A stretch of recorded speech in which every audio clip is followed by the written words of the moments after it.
Brishut Moray Berabotay, con el permiso de todas, estamos en la segunda clase de Megillat Ruth. Y Bezrat Hashem, con esto culminar las dos clases y las enseñanzas que en esta ocasión aprendemos de esta increíble y preciosa Megilá de Megillat Ruth. La primera clase hablamos mucho sobre el concepto de la importancia del sentimiento en contra de la razón. ¿Se acuerdan? Muchas veces la razón nos dice que hay que caminar por un camino, como Orpá. Orpá decía, pues sí, lo correcto, la razón me dice, soy una mujer joven, tengo un futuro, tengo papás reyes, tengo dinero, voy a tener más honores, etcétera. ¿A dónde voy? Con pobreza, sin dinero, sin prestigio, sin que alguien quiera casarse conmigo. ¿A qué voy? Hablamos mucho del tema que muchas veces la razón no siempre tiene la razón. Y la prueba está que sale de una Orpá un Goliat, un enemigo no del pueblo de Israel, del mundo, maldad, traición, maldiciones de él hacia Dios, Hasbe Shalom, nada positivo. Pero ¿qué sale de una Ruth que sabe ir detrás del sentimiento? Sale un David Amelech, sale Em Shel Malchut, la madre del reinado. Ella se llegó a sentar junto a Shelomo Amelech, ¿sabía? Vivió, se sentó al lado del trono, dice el pasuk, Vayasem Kiseh Le'ema Malchut. Dicen Jajamim, no se refiere a su mamá, se refiere a la madre del Malchut, que era Ruth Moabía. Esa fue la primera clase. Quiero continuar con 2-3 mensajes muy interesantes sobre lo que nos enseña Megillat Ruth. Podríamos pensar que bueno, todo esto es muy bonito decirlo y que padre, que hay que ir detrás de más del sentimiento cuando el corazón puro y grande habla, como explicamos que esa es la grandeza de las mujeres. Pero bueno, hay algunas que se les facilita y por eso pues caminan por ahí. Pero ¿qué pasa cuando se contrapone la dificultad y realmente no es fácil? Orpá se le dificultó. Ruth, bueno, era más fácil y en hebreo se dice Zoremet. ¿Saben qué es Zoremet? Le resbala, camina, no le importa, es ligera, no importa, no pasa nada, entonces era fácil. Rabotay, la realidad es que no es así, porque el mismo versículo en el primer capítulo de la Megilá, en el pasuk Yudhet, dice el pasuk, y así certifica. ¿Ustedes saben quién escribió Megillat Ruth? Shemuel Hanaví. Shemuel Hanaví, que vivió después de Megillat Ruth, Beruach HaKodesh, él recibió toda esta historia y la escribió y la plasmó en nosotros. Y dice el pasuk, cuando Naomi ve todo lo que vimos la semana pasada, que Ruth le dice, donde irás iré, donde mueras moriré, tu Dios es mi Dios, ¿se acuerdan? Todo eso una detrás de la otra. Dice el versículo, Vatere kimit ametzet hilalechet. Y vio, vean qué interesante, yo hubiera reaccionado diferente, pero viene y le dice, Batere kimit ametzet hilalechet, y vio que le costaba trabajo. Mit ametzet, hay una dificultad en lo que estás haciendo. Y dice, Batejdale daber elea, ya no le dijo nada, bueno, vente. La razón me dice al revés.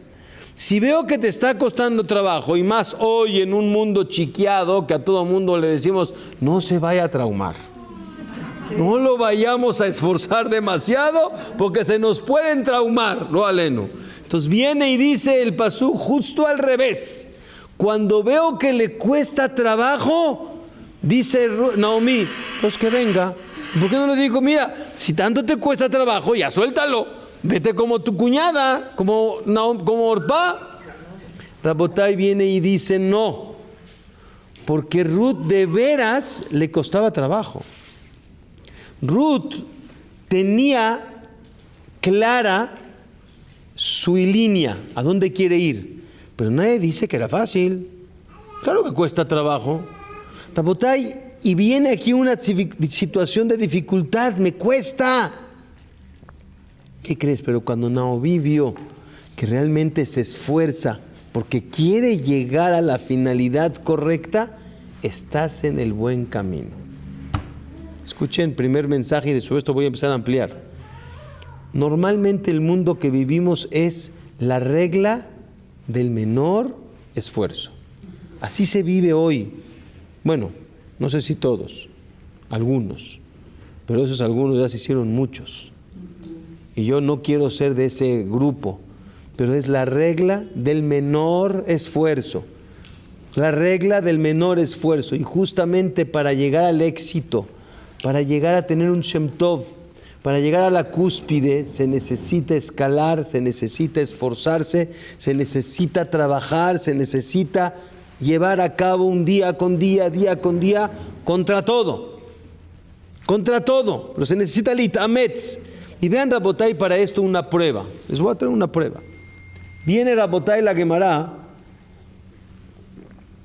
en Masejet Shabbat, nos cuenta una historia muy interesante, que seguro la han visto, o la han escuchado, donde habla de una persona, no judía, que quería convertirse, quería entrar a la religión judía, y entonces viene este señor con uno de los grandes eruditos de aquella época, llamado Shammai. ¿Se acuerdan que había Shammai y Hillel? Los dos grandes jajamim de aquella época, alumnos privilegiados de Shemaya Beaftalión, eran, y de ahí se abre el Talmud, la famosa frase Bet Shammai y Bet Hillel, la yeshiva de ese gran jajam Hillel y la de Shammai eran dos líneas de estudiar y discutían mucho, pero se llevaban muy bien, se casaban entre sí, pero llevaban una línea de estudio distinta. Va con Shammai, aquel jajam grande de aquella época, y le dice: Rebi, la medeni kola Torah kula berregel ejad. Enséñeme toda la Torah parado en un pie. O sea, en una palabra diferente, no me quiero esforzar. ¿Están de acuerdo? No quiero. Quiero facilito. Me interesa, pero quiero fácil. Viene Shammai, yo les voy a decir lo que dice la Gemara y les voy a explicar. Se enoja con él. Tenía una vara con la cual se acostumbraba en aquel momento, eran como metros, ¿se acuerdan? Cuando éramos chicos, habían metros de madera, así grandototes, ¿se acuerdan? Que medían.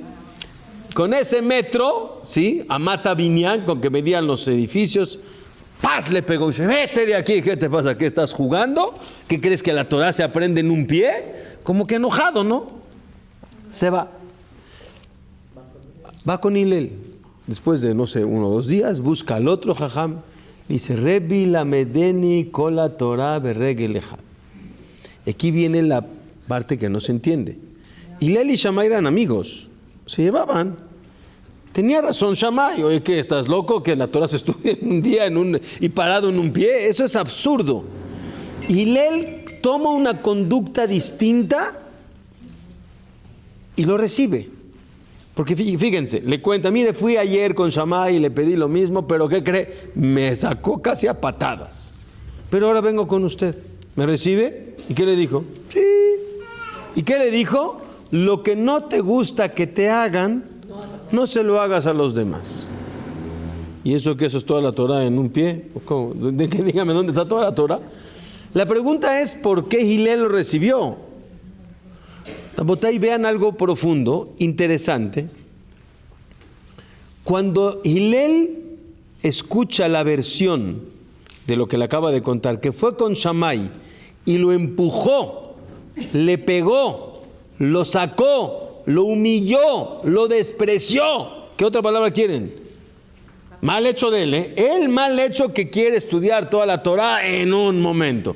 Pero es para apenarlo, es para avergonzarlo, es para sacarlo y pegarle. Así decidió Shammai, se hablará en otro momento, pero así decidió. ¿Cómo reaccionamos siglo XXI a alguien que le hacen eso? Shabbat Shalom, no quiero saber nada de ti, Shalom, no quiero. ¿Así me recibes? ¿Así me desprecias?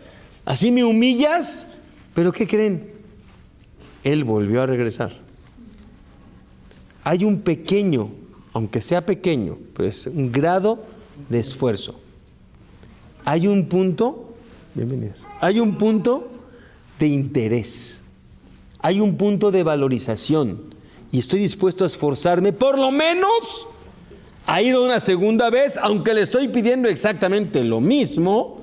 Quiere decir que me la enseña rápido, pero por lo menos le demostré que hay un poquito de esfuerzo y hay un interés y valorización. Dice Hillel, es mi momento.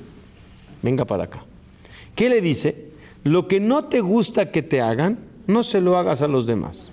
Eso puede ser que me enseña toda la Torah de uno con el compañero. O sea que tienes que tener beaftale reaja camoja, que tienes que juzgar a bien a los demás, que no puedes hablar la shonará, todas las mitzvot que son de uno con el compañero entiendo. Pero ¿de dónde aprende con esa parte todas las mitzvot de uno con Dios? Al final de cuentas hay Shabbat, hay Kasher, hay Kippur, hay Shofar, hay Lulav, no sé cuántas mitzvot quieren, que es uno con Dios. ¿Y cómo le enseñó esa parte de la Torah con esa frase? Viene y le dice, mira, valoro tu pequeño esfuerzo y valoro que tú valoras lo que es la Torah. Te voy a decir la regla. Normalmente, ¿cuál es el problema de la humanidad en todos los lugares del mundo? Sí, tiene usted razón. Pero, ¿dónde inician el problema? Todo niño que nace,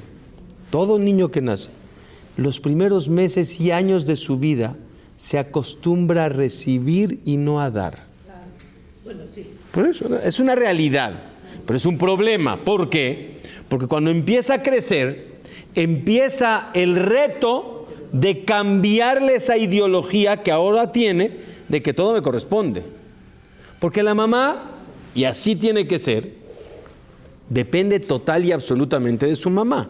Entonces, cuando le da de comer, cuando llora, luego viene, mi vida, ¿qué te pasa? Lo baña, lo atiende, le da de comer, todo alrededor del bebé 24/7. La mamá es increíble. El papá, la mamá, los hermanos, y todos están alrededor de esa criaturita, y es el rey. Y llega un momento en que lo quieren empezar a educar y le dicen, ¿qué crees? Tienes que empezar a compartir. Hay otras personas en el mundo. Y lo primero que hace ese niño, ¿qué es? No. Negarse. Yo no quiero. A mí me acostumbraste que todo me toca, que todo me deben y yo no debo nada, que todo me corresponde y no me corresponde dar. Ahora ve a educarlo. Y es donde empieza la dificultad de la humanidad. Entonces viene Hillel y le dice, mira, te voy a explicar. Tú quieres la Torah, tú quieres el judaísmo. Primero que nada tienes que aprender que hay otras personas que existen en el mundo, que es una de las dificultades de la humanidad, del judío y no judío. De que hay que aprender a compartir. El mundo no eres solo. Y un mundo sano es cuando sabes y comprendes, porque no solamente saber, sino comprender, sentir la necesidad ajena, ser empático. Como decía Benito Juárez, el respeto al derecho ajeno es la paz. Es una frase sabia. Oye, pues no estás tú solo, hay derecho ajeno, respeta. Viene y le dice, ¿cuál es el motivo que la gente, Yehudim hablo, no están dispuestos a darle a Dios? Dios te dice, cuida Shabbat. Dios te dice, come kasher. Dios te dice lo que quieras. Toca el shofar, ayuna en Kippur. ¿Y qué dices? No. ¿Por qué? Porque yo estoy primero. Porque tengo que dar y no quiero dar porque me cuesta. Porque estoy cediendo ¿de quién? De mí. Y la primera regla es que aprendas a compartir, pero ahora más profundo. A alguien, ahora el ejemplo regresando a la mamá, si tú no comprendes, hijo mío, que a la mamá le debes todo, no nada más el Día de las Madres, perdón, todos los días de la vida hay que estar con tu mamá. Y le debes todo, porque ella te dio todo, te trajo al mundo y te atendió y te dio y te sigue dando hasta ahorita. La mamá es mamá siempre. ¿Y por qué a Boreolam no sientes lo mismo? Que de él dependemos cada segundo, entonces tienes que darle. Pero para poder llegar a darle a Dios, necesitas aprender a darle a la gente. Viene Hillel, después que le da esa frase y le enseña lo que quiere manifestarle, le dice, ¿pero qué crees? No es nada más que valores y te esfuerces un poquito.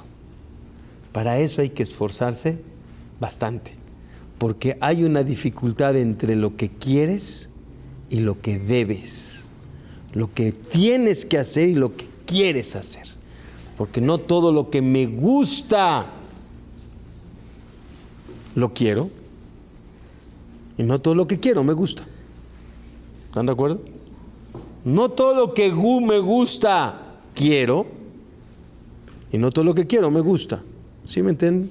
Porque uno sabe que quiere hacer las cosas bien, pero no siempre me gusta hacerlo porque no me llama, porque es difícil, porque me cuesta, porque tengo que dar de mí, ¿sí? Y uno tiene que ir con la claridad que me tengo que esforzar para poder lograrlo. Entonces viene Ruth, regresamos a Ruth. Todo esfuerzo vale la pena. Ruth lo hizo, dejó todo y se esforzó y le costó, pero tenía una claridad clara, tenía clara su finalidad, a dónde quiere llegar. La botella, escuchen, tenemos en México una de las figuras más impactantes en el mundo del judaísmo. Va a estar aquí en Shabbat, en Sharei Shalom, Bezrat Hashem. Se llama Rav Grossman. Rabbi Yitzhak David Grossman. Es una personalidad de otro mundo. Y quiero explicar en breve, porque quiero que me entiendan el punto. Justo mañana, viernes, que en Israel lo adelantaron a jueves por Shabbat Kodesh, para no llegar a profanar Shabbat, Haz Shalom, es Yom Yerushalayim. ¿Qué es Yom Yerushalayim? El día que Baruch Hashem, después de la guerra de los 6 días, hablé de esto hoy en la mañana en el desayuno, fue de las cosas más increíbles que nos ha podido pasar en nuestros días. Años, el Kotel Amaraví era un basurero. La gente no lo sabe. Era muy triste. El pasuk dice, Hineni omed ahar kotlenu. Yo estoy ahí, la Shejinah sigue en el Kotel, pero ¿qué era durante mucho tiempo? Un basurero. Era horrible. Y la Shejinah sufría que ese lugar estaba despreciado. Boreolam nos abre las puertas en la guerra de los 6 días de manera milagrosa, el que sabe la historia, y en 6 días pasó lo increíble, por no ampliar el tema, increíble.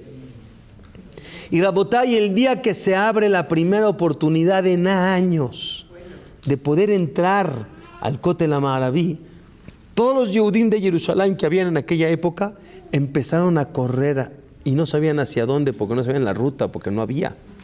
Pero todos querían ver, los que tienen un poquito de sentimiento de judío y de esa conexión con la Kedushá, corrían. Uno de ellos era Rav Grossman, a sus 20 años, hace 60 años. Esta semana fue su cumpleaños de 80. Admea Besrim. A los 20 años corre, como muchos, a buscar el Kotel. Y Baruch Hashem van detrás y logran llegar al Kotel Amaraví y las lágrimas brotaban solas. La emoción era inexplicable. La alegría era increíble. Y se apegaban al Kotel y lo besaban. Y decían, no puede ser, es impresionante ver este lugar, Makom Kadosh, que todos queremos y anhelamos que ya llegue el momento que entremos más adentro, Bezrat Hashem, con el Binyan Bet HaMikdash. Pero todos los Yehudim se estaban enfocando en pedir tefilot de manera personal en el lugar en el que estaban, porque era el momento, la oportunidad. Pero hubo uno, es tipo Ruth, hubo uno que en ese momento dijo, Boreolam, no puedo explicar lo que siento, porque no se explica con palabras, es un sentimiento. Pero quiero decir, nos has hecho un favor grande, padre a hijos. Ahora yo, ¿cómo te retribuyo ese gran favor? ¿Qué hago? ¿Qué hago para decirte, Dios, gracias? Que nomás decirte gracias y ya. Dijo, voy a darte a ti lo que tú esperas. Que tus hijos estén cerca del camino. Que los hijos que están lejos que se acerquen. Que los hijos que no conozcan, conozcan. Que los hijos que tristemente han sido maltratados y tristemente con falta de amor y de cariño, vamos a darles para que se acerquen a ti. Rabotay elige la ciudad más criminal de aquella época, que se llamaba Migdal HaEmek. Y se fue, y de ahí la famosa historia que lo conocían como el jajam de las discotecas y todo el rollo. Una cosa impactante. ¿Qué jajam deja todo? Porque él vivía en un lugar muy cerrado, de puros judíos hasídicos, y que no sale ni a la esquina. De repente se va y se encuentra con un mundo que no conoce. Pero lo único que él quería era retribuir a Dios lo que él espera de alguien que haga por sus hijos. Después de 50 años, tiene más de 26,000 exalumnos. No se puede creer. Lo que ha hecho es inmensamente grande, pero con un corazón que no le cabe en el pecho, que lo único que transmite es tú sí puedes. Y vale la pena el esfuerzo, porque yo lo hice. Es decir, él dejó su familia, dejó su entorno, dejó todo para irse a un lugar donde nadie lo conocía, ni él conocía, para poder ver por el otro. Es un esfuerzo que cuesta, porque él me dijo personalmente, si ¿tú crees que fue fácil? No, claro que no. ¿Tú crees que fue fácil dejar a todo? Su esposa bendita sea que dejó todo. No se puede creer, dejó todo para poder levantar a los hermanos. No fue fácil, fue muy duro. No había dinero, tuvo que empeñar su casa. No, fue cosas increíbles las que cuentan. Agarren su libro, léanlo, es una cosa increíble. Se logra el esfuerzo, porque todos dicen, ¿y cómo le hago? Se logra el esfuerzo cuando el pago te ilumina. Cuando sabes la grandeza del pago. ¿Saben cuál es nuestro problema? Cuando el pago se ilumina. ¿Saben cuál es nuestro problema? Que nosotros creemos que hay otras cosas que valen más la pena. Porque todos nos esforzamos, ¿perdón? Todos. El que le cuesta trabajo pararse en la mañana y venir a decir tefilá todos los días, cuando tiene un viaje a las 6 de la mañana está en el aeropuerto a las 4. Seguro. ¿Y por qué se esforzó? Porque vale la pena el pago, porque le ilumina el pago. El problema es que no le das la valorización correcta a las cosas. Ubícate. ¿Qué vale más la pena? Y para eso se necesita, regreso, el regesh o el sejel, el sentimiento o la razón. Porque todos sabemos en el sentimiento cuál es el camino correcto. Todos lo sabemos. Pero sabemos que hay que esforzarse. Pero no me gusta. Y prefiero lo rápido para disfrutarlo hoy que el esfuerzo para disfrutar mañana. Entonces le doy la valorización a lo que no es y por eso decido el esfuerzo a donde no va. Rabotay, esta es la imagen de esta gran mujer. Entonces no solamente el regesh y el sejel, sino el esfuerzo, teniendo clara la línea hacia dónde vas y siente tu corazón, porque todos tenemos el regesh del emet, del camino verdadero hacia dónde tenemos que dirigirnos en educación, en valores, en principios, en Torah. Todos lo sabemos bien adentrito del corazón. La pregunta es si realmente la razón no te gana porque no quieres el esfuerzo. Pero vean, Rabotay, hasta ahorita vimos esa grandeza de Ruth que hizo Gesed Gadol. Me voy un poco más profundo, acompáñenme. Y Ruth realmente es grandiosa, ¿sí? Y afilo que perdió todo, su reinado, su dinero, su honor, su prestigio, pero ella, al final de cuentas, está ganando. No sé si me estoy explicando. ¿Por qué? Porque ella quiere eso. Ella quiere meterse al pueblo de Israel. Al final de cuentas, ella, aunque está sacrificando, pero está ganando, porque ella está obteniendo lo que ella quisiera. ¿Están de acuerdo? Vean ahora lo que sigue de la historia. Viene Rabotai Ruth, y con toda la tristeza, el que se imagina esa escena, es una tristeza, como la Megilá nos cuenta cómo Ruth, siendo Nesijá quiere decir era una princesa, se convierte en paupérrima y empieza a salir a buscar, pero peor que un pobre, porque imagínense que llega una mujer no querida, no aceptada, mal vista, criticada, y que todo el mundo le hacía a un lado porque es moabita. Y aparte viuda, y entonces ni los pobres la aceptaban. Entonces cuando iba detrás, o sea, no la dejaban con todos juntas, siempre la dejaban, era horrible. Rabotai, pero Boré Olam la dirige. Hay una frase que dice, Me Hashem mitzadeh gaber, de Dios los pasos de la persona, de Dios.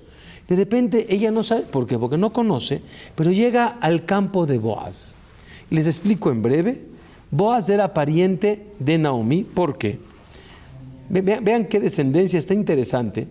Uno de los personajes más importantes de la salida de Mitzrayim se llamaba Nachshon ben Aminadab. Es el famoso Nachshon que se metió al agua y le llegó el agua hasta el cuello y casi se ahoga, pero él quería demostrar que Dios sí nos va a ¿qué? Nos va a salvar. Era Nachshon, ¿de qué tribu era? De Yehudá, Nachshon ben Aminadab. Él tuvo 3 hijos. No me pregunten los años porque es difícil comprender, pero vivieron muchos años. Uno de ellos se llamaba Elimelech, el esposo de Naomi. Otro se llamaba Salmón, como tipo Salomón, que era el papá de Boaz. Y otro se llamaba Peloní Almoní, o sea, fulano.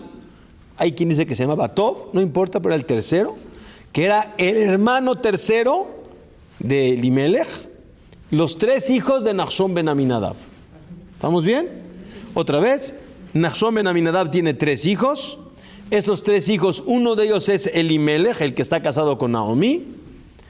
Y el segundo es Salmón, el papá de Boaz, que es decir que Boaz era el sobrino de Elimelech. Y luego tiene el otro que se llama Peloní, por decir así, fulano, así dice la Torah. No recuerda su nombre, Peloní, fulano. Hay quien dice que se llamaba Tov, que él era hermano de Elimelech y no sobrino de Elimelech. ¿Vamos bien? Muere Mahlón. Mahlón era el esposo de Ruth. Hay una halajá que se necesita hacer yibum, que una mujer, Berminán, para nadie, que se muere sin hijos, no es una viuda normal, sino ella depende que tiene que casarse con el cuñado, el hermano de su esposo. Y si no hay, escúcheme, y si no hay hermanos, con el hermano de su papá. ¿Con el tío? Si ya no hay tío porque murió, con los hijos del tío. Así es. El yibum, otra vez. El yibum primero es con el hermano del difunto. Si no hay hermano del difunto, me subo un escalón. No puede ser su papá, ¿verdad? Entonces el hermano de su papá. Sí, con el tío. Y si ese tío ya no hay porque murió, baja con los hijos nuevamente, que es con el primo. Entonces, ¿hasta aquí van bien? No, ya no. Nada más cuando no tuvieron hijos. Eso es cuando no tuvieron hijos. Barmina. No, voy a explicar. Denme chance, está muy interesante. Cuando ya, tristemente, el hermano o el que fuese que esté en mitzvah de hacerlo, no lo quiere hacer, o no lo puede hacer, o hoy en día no se permite hacerlo, como voy a explicar, se tiene que proceder por un concepto que se llama jalitza. Jalitza quiere decir que se le pone un zapato a ese cuñado, hablemos directo del cuñado, y la cuñada viuda le desamarra ese zapato, que es un zapato alto como una bota, y le quita el zapato, lo tira a un lado y, con perdón de ustedes, le escupe al lado del zapato, como que tú estás despreciando levantar el nombre de tu hermano. ¿Por qué? Porque toda la finalidad de que el cuñado se case con la viuda es para que no se borre el nombre del difunto. ¿Hasta aquí están bien? Entonces, por eso, cuando hay un Boaz, que es sobrino, pero todavía vive el tío, que es Peloní, ¿quién es el primero? Peloní. Y luego Boaz, ¿está bien? Pero además, uno de los dos que pueden hacer esto es primero Peloní, y si no quiere, vendrá a Boaz. ¿Y quién lo cumple al final? Boaz. Ahora, por favor, vean esto. Está muy interesante, síganme. Viene Naomi y le pide a Ruth, mira, Baruch Hashem, caíste en buenas manos, estás en el campo de uno de nuestros prospectos a que se casen contigo. Pero a ver, ¿cómo le va a proponer matrimonio así? No sé, es feo. Hoy en día no sé, porque están las cosas chuecas, pero normal, el hombre tiene que decir a la mujer, no la mujer al hombre. O sea, lo normal es que el hombre le propone, no al revés. No va a llegar pero, no es así. Pero ¿qué pasa? Ella quiere, de alguna manera, convencer a Boaz. Y les explico, Boaz es un hombre muy mayor, muy mayor.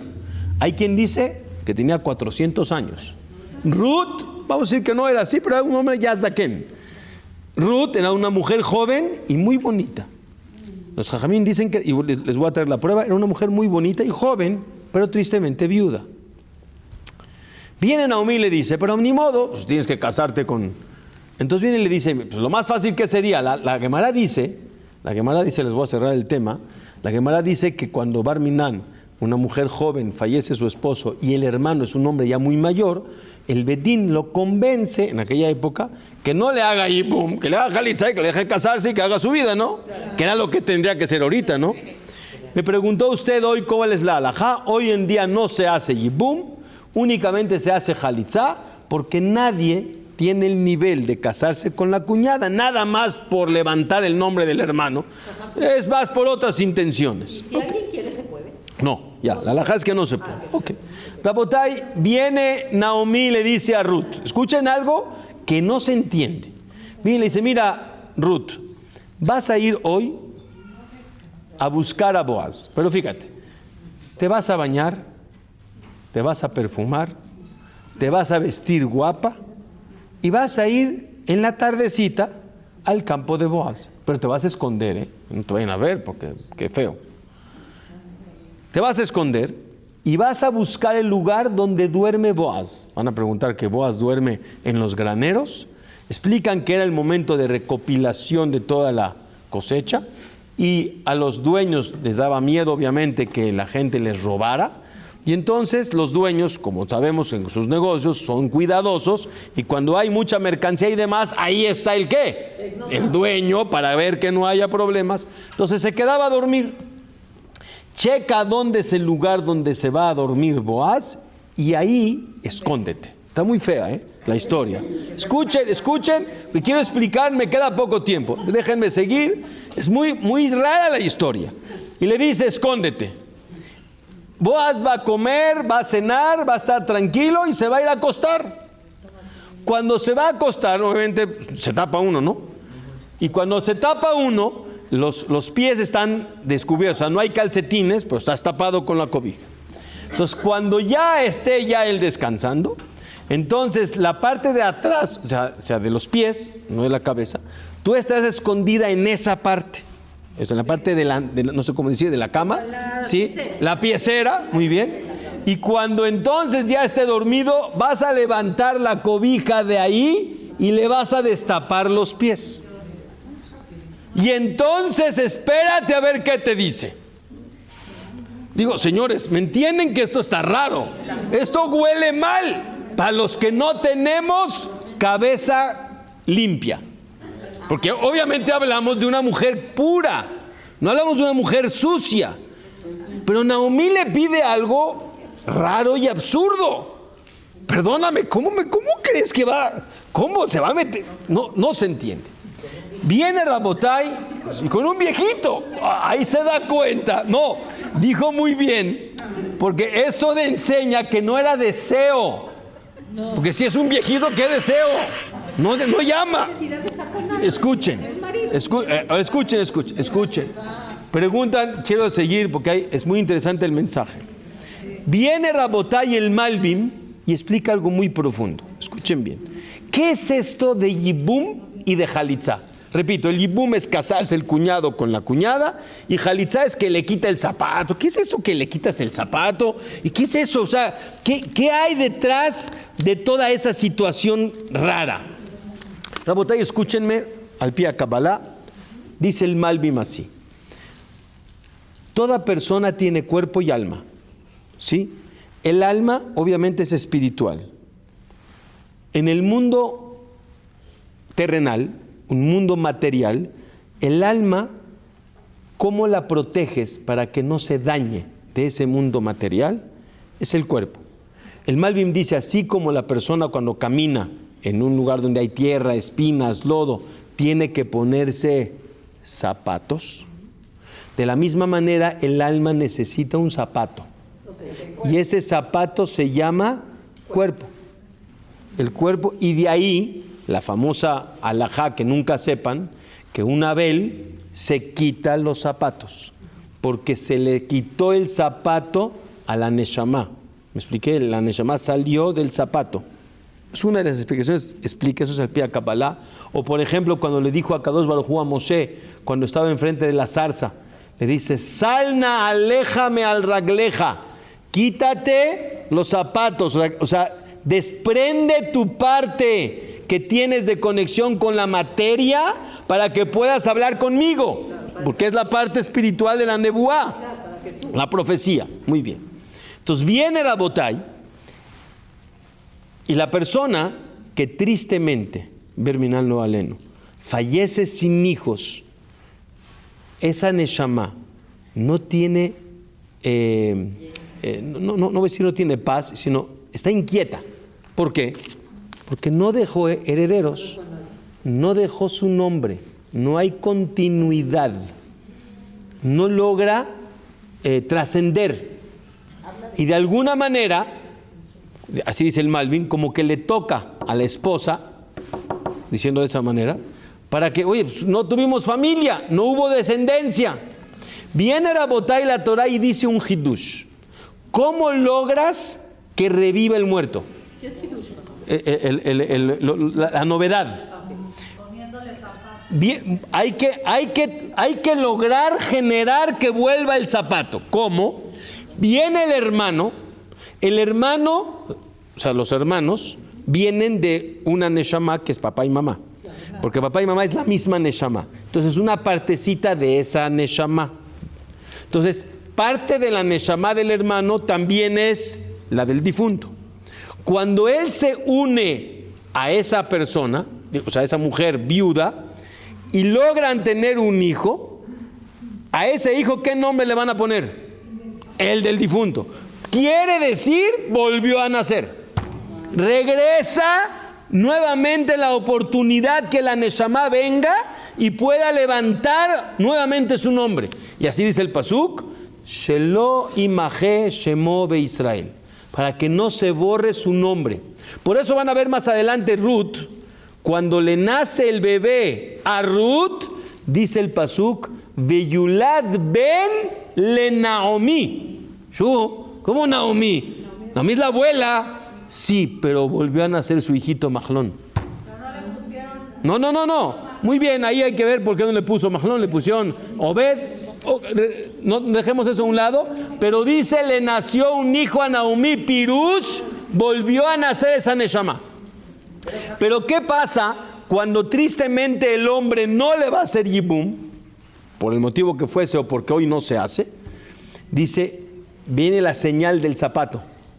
Le quita el zapato, quiere decir, tú no estás dejando que se quede el nombre en el mundo, que es el zapato, el cuerpo, representa para que haya continuidad. ¿Estamos de acuerdo?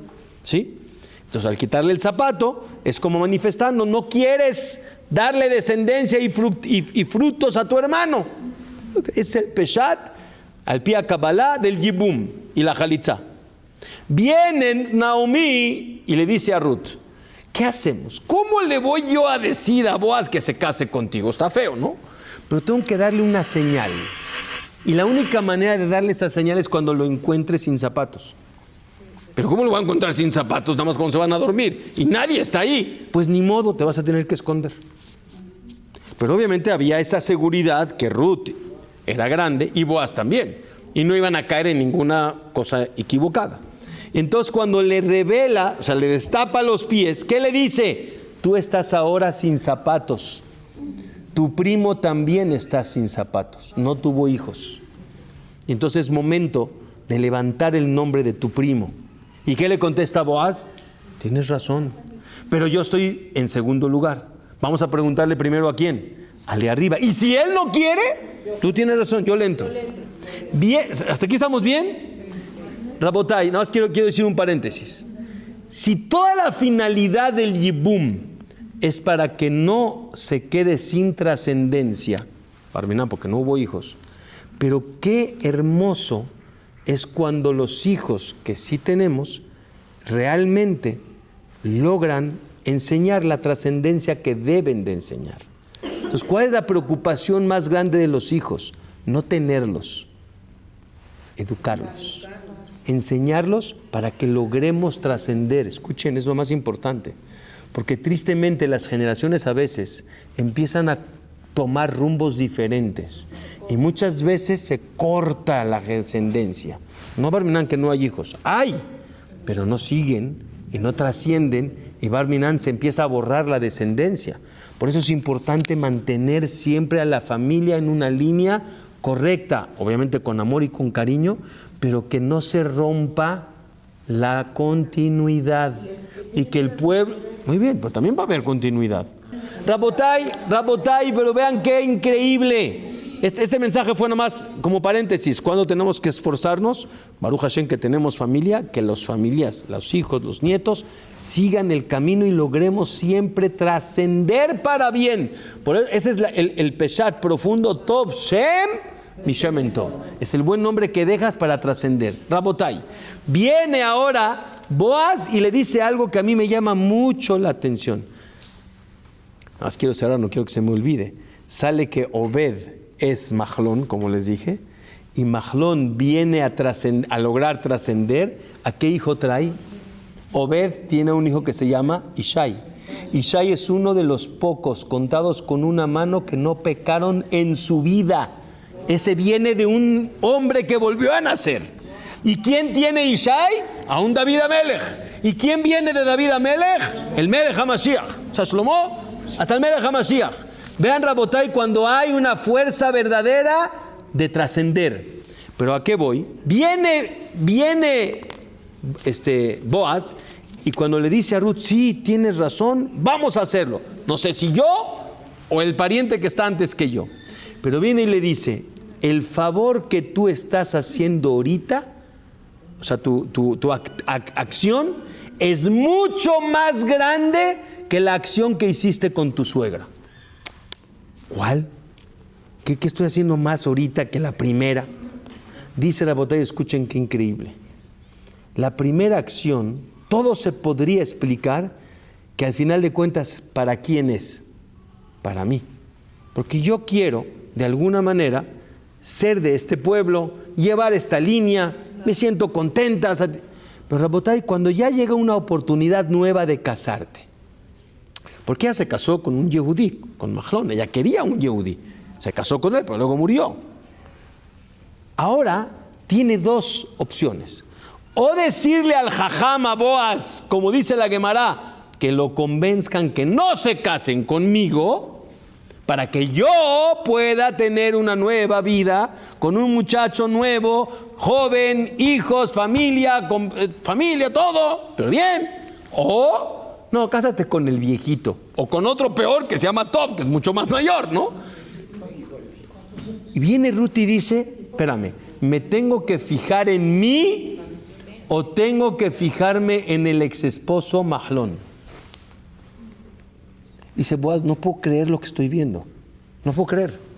O sea, tú podrías haberme pedido que no me case contigo, nomás que te hagan jalitza y ya, sé libre, y yo me encargo de que te cases con un buen hombre, joven, rico, eres guapa, dice el Midrash, tienes todas las de ganar, más como has demostrado tu integridad. Y dice Ruth, no, Boaz, yo no quiero eso. Yo quiero hacerle un favor al que ya falleció. Porque yo no me fijo en mí. Me fijo, es un nivel extraordinario. Yo nada más me fijo en lo que necesita el otro. Así como me fijé en mi suegra, ahora me voy a fijar en el que ya no está. El que ya no está. ¿Por qué no está? Porque ya falleció. Y dices, pues mejor ve por ti. Rabotay nos enseña a Ruth el éxito. Otra vez, viene con el esfuerzo. El esfuerzo se logra cuando tienes claras los ideales y las metas. Pero la grandeza más grande es cuando tus ideales y tu grandeza y tu satisfacción es cuando levantas a los demás. Aunque a ti no te levantes, es muy difícil. Pero eso nos enseña Megilat Ruth, por eso se lee justamente en el día de Shavuot que estás recibiendo la Torah. Hazte a un lado, me refiero, la grandeza más grande. Y el trono junto a Shelomo Amelech lo recibió Ruth. ¿Cuándo recibió el honor? Después de que tuvo que ceder muchas cosas, cuando se fijaba en los demás. Entonces se fijarán en ella. Porque ella supo fijarse en los demás de manera auténtica y verdadera. Y vean algo más. Ruth, cuando se casa, escuchen esta parte de la historia porque ya la semana que entra ya no hay clase porque es Shavuot y vamos a pasar a otros temas. Había una discusión muy grande, me tomo un minuto y termino. Había una discusión muy grande si se permitiría casarse con esa mujer. ¿Saben por qué, no? Porque era moabita. Y está escrito, Lo tidro shelomam betobatam kol yameja leolam. Esos no son aceptados. Es más, les digo un secreto. ¿Saben por qué Tob o Peloní, y por eso no dicen su nombre, por qué no quiso casarse con Ruth? Porque él decía que es haram. Le decía, ¿pero por qué haram? Porque es moabita. Dice Ruth, le dice Boaz, perdón, no nomás que es permitida, es mitzvah, porque es la mejor mujer. ¿Y por qué se permite? Porque está escrito Amoní u Moabí, es hombre, pero no amonit, no en mujeres. Las mujeres, otra vez regreso a lo que dije la semana pasada. Como dicen por ahí, las mujeres se cosen aparte. Es otra cosa. La mujer es otra cosa. La mujer no tiene esa barbaridad del hombre que puede ser tan agresivo. La mujer es más sentimiento, es más grande. ¿Y qué creen? Boaz dijo, yo tengo razón. ¿Y qué crees? ¿Tú no quieres? Pues yo sí. Y Rabotay, hay una opinión, y si no es así, fue poco tiempo después, hay quien dice que al otro día de la boda se muere. Sí, Boaz se murió al otro día o poco tiempo después, la dejó embarazada. ¿Qué va a decir? Oye, Rabotay, ¿pero qué cree? Ya déjelo de la suerte.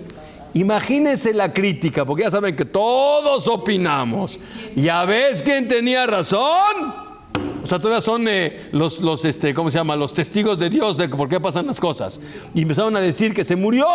¿Por qué? Porque te equivocaste. Porque te casaste con la mujer prohibida. Y Rabotay, Ruth seguía recibiendo ¿qué? Desprecios. Pero ella sabía, no estoy equivocada. Cuando Dios le revela la verdad a Ruth, años después, David Amelech era criticado por el mismo motivo. El mismo. Y los hijos de Ishai también. Y Rabotay, hasta que llega el momento que van a coronar a uno de los hijos de Ishai, pero no lo llevó. Ya hemos contado la historia, estaba en el campo y creían que era un bastardo. Horrible, pobre David Amelech. Era el bisnieto de Ruth. Fíjese, Ruth tuvo a Obed, Obed tuvo a Ishai, Ishai tuvo a David, era su bisnieto, directo. Y viene Rabotay y dice, cuando él estaba en el campo y Shemuel Anabí quiere ungir al nuevo rey, y ve al primero, al segundo, al tercero, habían 7, y no hay ni uno. Y dice, oye, ¿ya no hay hijos? Dice, ¿cómo que no? Dice, ¿por qué no lo trajiste? Fueron por David y ven cómo el aceite solito se sale de su lugar y empieza a caminar hacia David, y ahí todos se dieron cuenta que Boaz tenía razón, aceptado, y es el Melech. ¿Y quién estaba ahí? Ruth. Ahí estaba, pero ¿cuántos años después? Y dijo un versículo que todos conocen, y termino. Dijo el versículo que todos conocen. Eben ma'asu abonim.